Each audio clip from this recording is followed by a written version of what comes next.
જય શ્રી કૃષ્ણ મિત્રો, સ્વાગત છે તમારું ચેતન ગોહેલ વ્લોગ્સમાં. મિત્રો, આજે આપણે જાણીશું પરિવર્તની એકાદશીની વાત.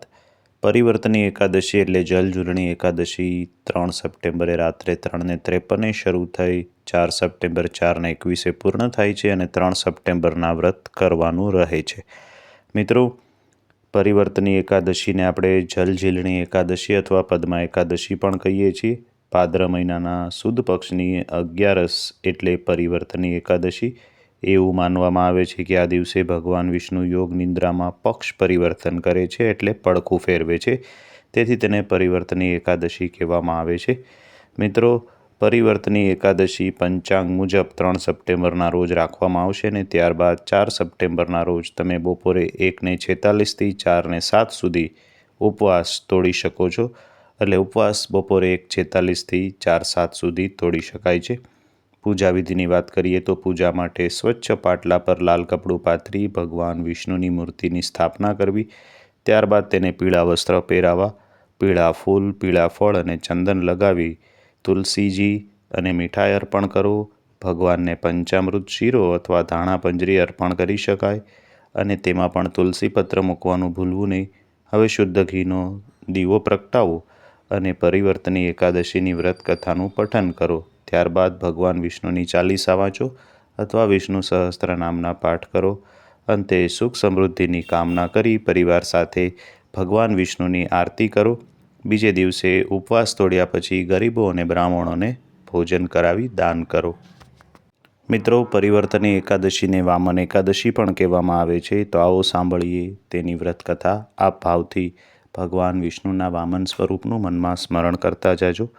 ધર્મરાજ યુધિષ્ઠિર કહે છે, હે ભગવાન, ભાદરવાના શુક્લ પક્ષની એકાદશીનું નામ શું છે? તેની વિધિ કઈ છે? એ એકાદશીનું શું ફળ મળે છે તે આપ કૃપા કરીને મને કહો.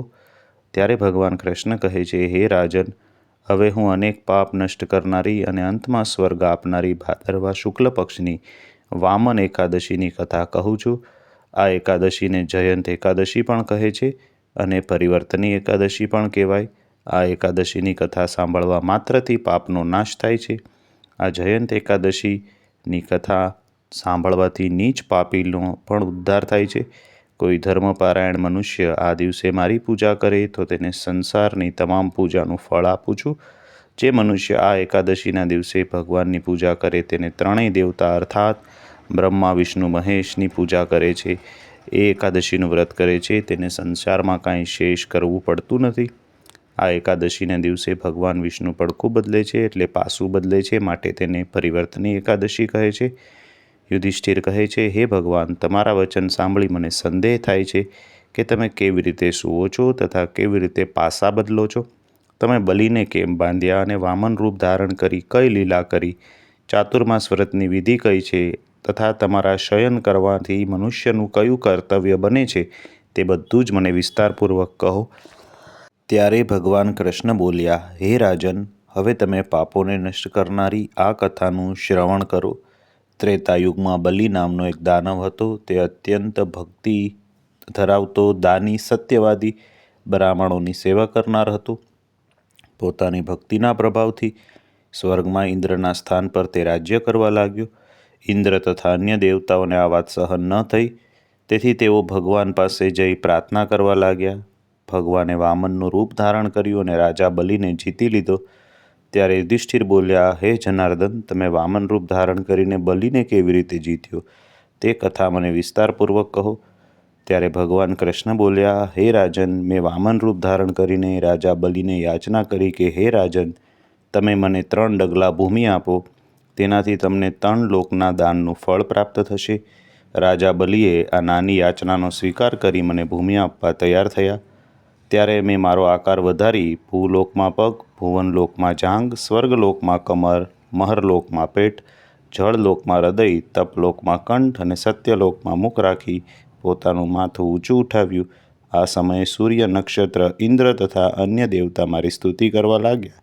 એ સમયે મેં રાજા બલિને પકડ્યો અને પૂછ્યું, હે રાજન, હવે ત્રીજો પગ ક્યાં મૂકું? આ સાંભળી રાજા બલિએ પોતાનું મસ્તક નીચે કર્યું. મેં તેના મસ્તક પર ત્રીજો પગ રાખી દીધો અને ભક્ત દાનવ પાતાળમાં ચાલ્યો ગયો. ત્યારે મને અત્યંત વિનિત તે જોયો. તો મેં કહ્યું, હે બલિ, હું સદૈવ તારી પાસે રહીશ. ભાદરવા માસના શુક્લ પક્ષની પરિવર્તની નામની એકાદશીના દિવસે મારી એક પ્રતિમા રાજા બલિ પાસે રહે છે અને તે ક્ષીરસાગરમાં શેષનાગ પર શયન કરે છે. આ દિવસે ભગવાન વિષ્ણુની પૂજા કરવામાં આવે છે. આ એકાદશીએ વિષ્ણુ ભગવાન સૂતા સૂતા પડખું બદલે છે. તેમાં ભાત દહીં સાથે ચાંદીનું દાન કરવામાં આવે છે. આ દિવસની રાત્રિએ જાગરણ કરવાનું હોય છે. આ પ્રકારે વ્રત કરવાથી મનુષ્ય સમસ્ત પાપોથી મુક્ત થઈ સ્વર્ગલોકમાં જાય છે.